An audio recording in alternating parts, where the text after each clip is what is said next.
Hello everyone. We are from the Department of Sociology.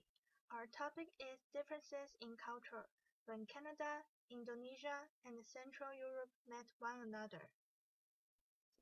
This is our outline.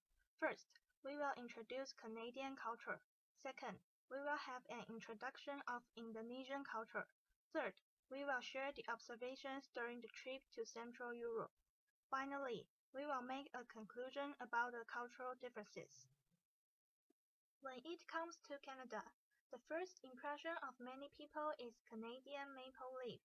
The maple leaf is the symbol of Canada. The maple leaf is also depicted on Canada's flag. Canadian culture has been influenced by British, French, and its indigenous culture. It has also been influenced by American culture for a long time. Canadian people treasure their multiculturalism. Moreover, they value their own culture as well.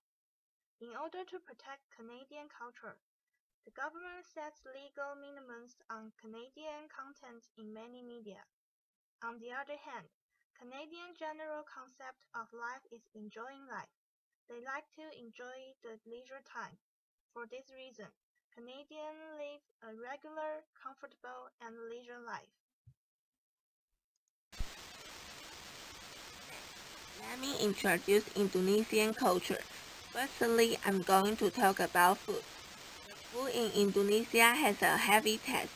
They are heavily sweet, salty, spicy, and very greasy. It's hard for Taiwanese to adapt to it, but these tastes are delicious for the Indonesians.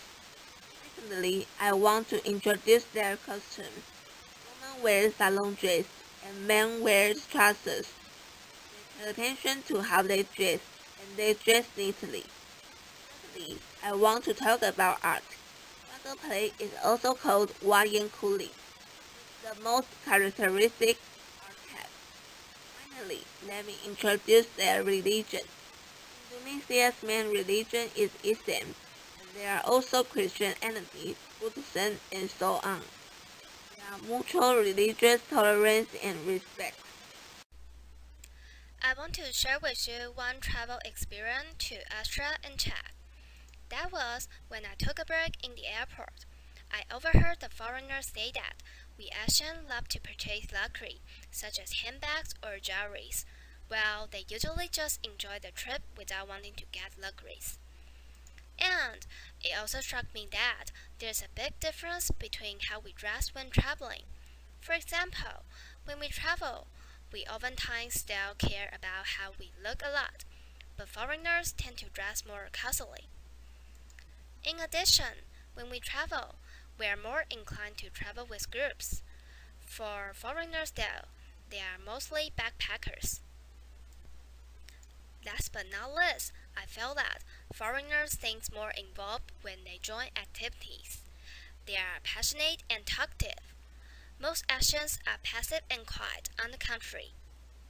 In conclusion, according to my observation, we value collectivism more, and that leads to the critical difference between the foreigner and us.